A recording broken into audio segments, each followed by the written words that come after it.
This is Gene Montrestillo, and welcome to the Tapping Q&A podcast recorded live to tape from Williamsburg in Brooklyn.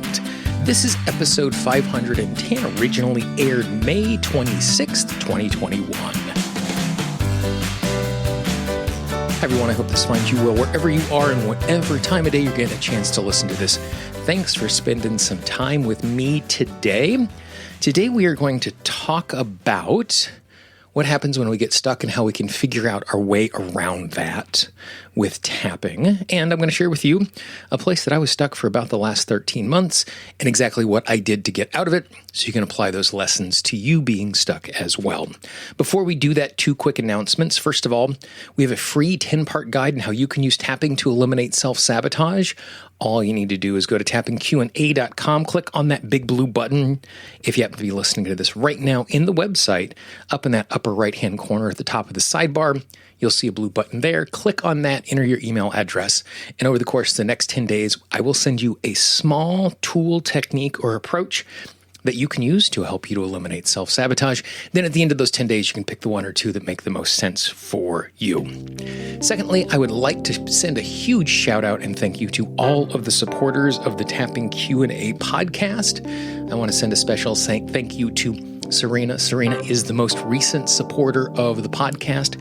As a supporter of the podcast, she gets access to a bunch of amazing bonuses, as well as the opportunity to get some questions and answers from me directly. If you'd like to be like Serena, get some amazing bonuses, as well as have the opportunity to support the podcast to make sure it keeps going forward, all you need to do is go to tappingqa.com/support.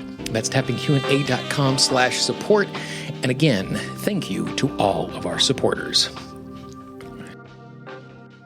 On some level, it is a little bit embarrassing to be talking about a place that I was stuck. And not because being stuck is an embarrassing thing, but when I am out in the world and people ask me what I do, my one-line, quick little answer is, I help small business owners to eliminate self-sabotage. Now, clearly, that's not the sum total of all of the work that I do, as you know, but that is the easiest way to describe it.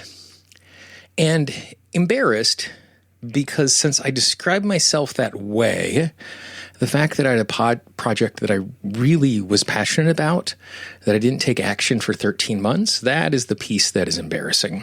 So let me take you back. A year ago, August of 2019, I was at Podcast Movement. Podcast Movement is a conference for podcast creators. And over the course of that particular event, because of a number of things that happened, I got the idea of creating a new podcast. And I'll tell you a little bit about the details of that podcast in a moment. And I recognized at that point in my life, I did not have the capacity to completely produce that podcast all by myself. Like, realistically, I understood that there is not enough time and attention for me to do it as well as I would like to. And that's one of the big things that has changed as a business owner in the course of the last 3 or 4 years, is recognizing that time is a zero-sum game. And every time I choose to do something, I have to choose to not do something else. Either I am done with a project and I've created up new space, or I have to spend less time on something else in order to make capacity for this. And so looking through that lens, I realized I did not have the time and space for this new project. But if I had support, I might have the time and space for it. So I wrote a proposal for the podcast that would be accompanied by a book and a bunch of live presentations that were similar to the podcast, but not the podcast. And I pitched it to a publishing company that I was consulting with and helping them with their podcasting stuff. And basically said, hey, I think this is a really cool idea.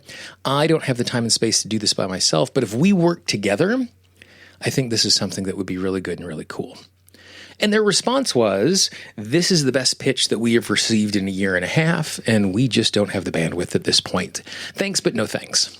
And I appreciated their honesty, and because I had been consulting with them for a number of months, I was not surprised by the fact that that was their response. But in the process of writing up the documentation and putting this proposal together, more and more and more, there was a part of me that thought, You really need to do this.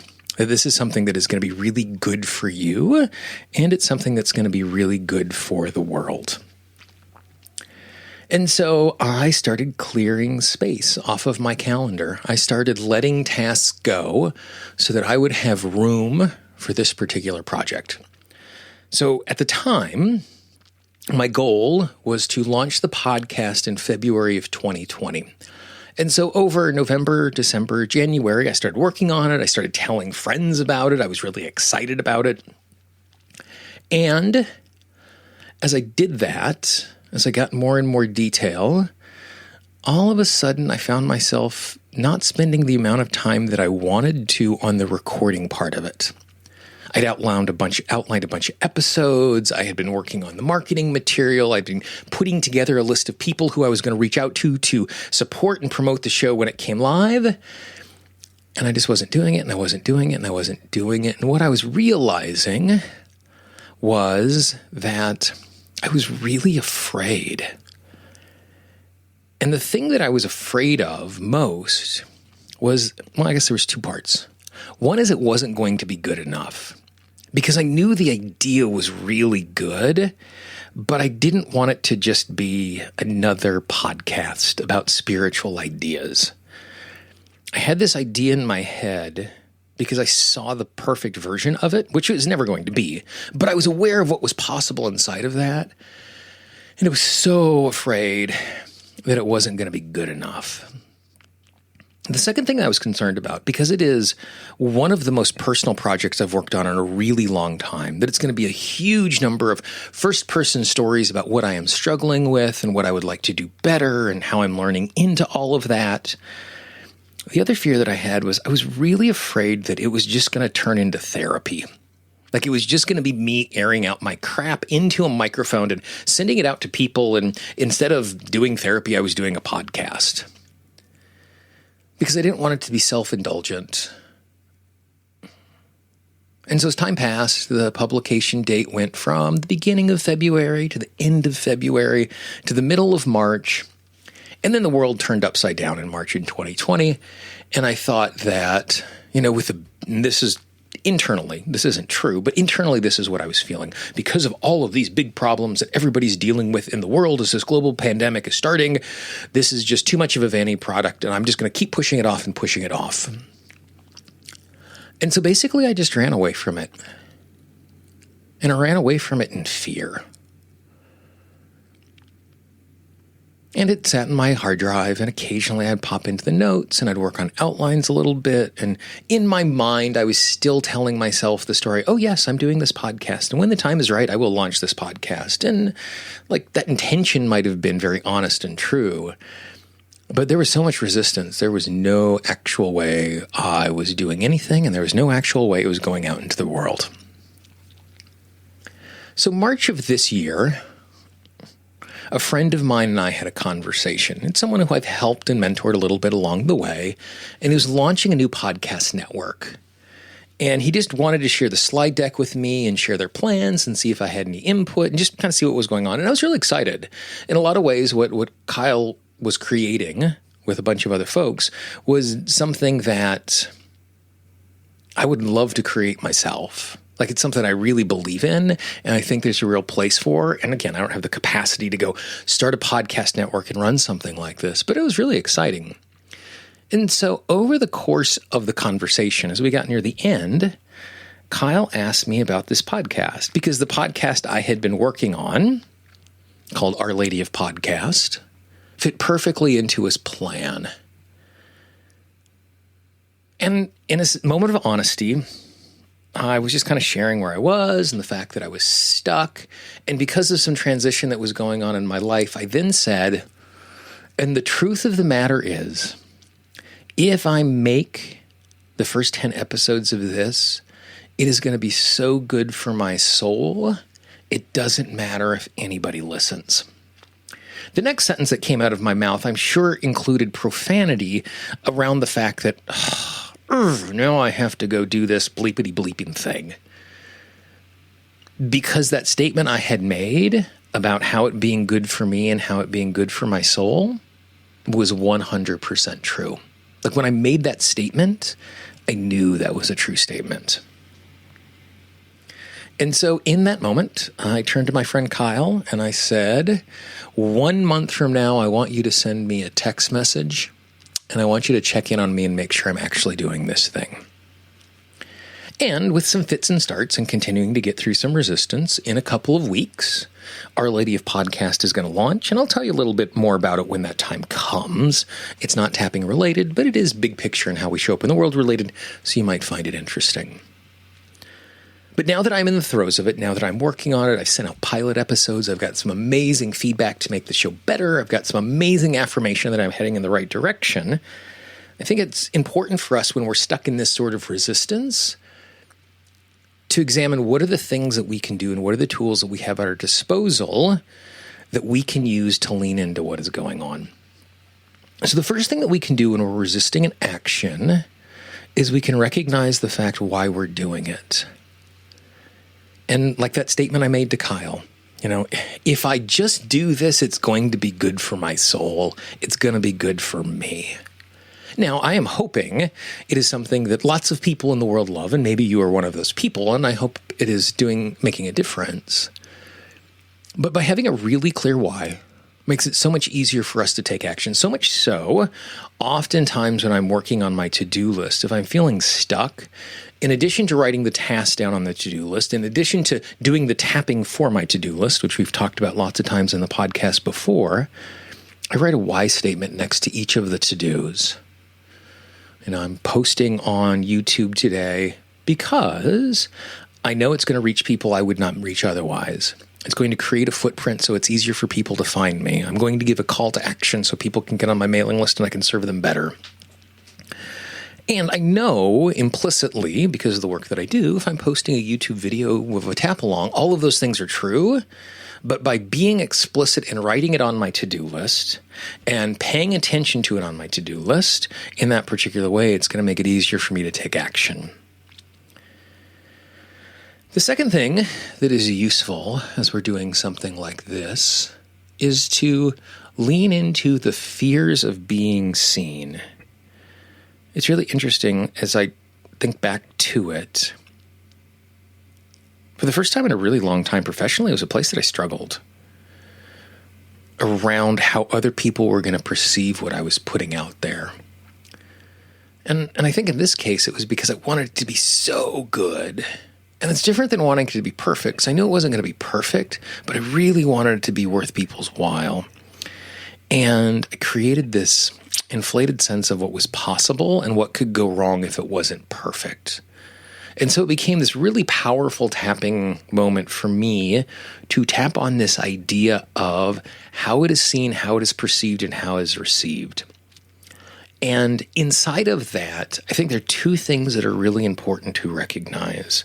And I tapped on this, and you can tap on it as well when you're sticking yourself out there. The first of those is there's no such thing as people.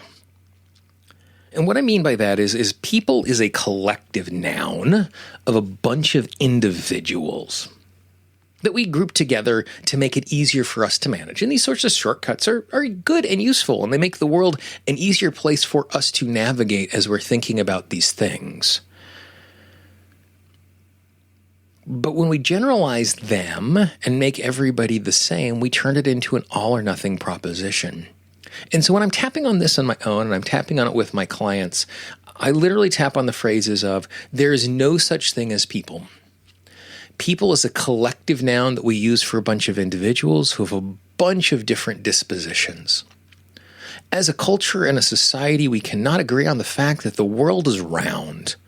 And if we can't agree on a simple, provable scientific fact like the world is round, then no one is going to be in a circumstance where they create something that everybody loves. And so giving myself permission to let go of and release the idea that it's an all or nothing proposition in how it's going to be accepted makes it so much easier. Because then it turns into this bell curve of people who might think it's the greatest thing in the world to the other end of people thinking it is the greatest waste of space ever, knowing that most people are going to fall somewhere in between. The second piece of it and how it was going to be received and perceived. And again, this is something I tap on a lot, and it's funny when we miss it in our own stuff.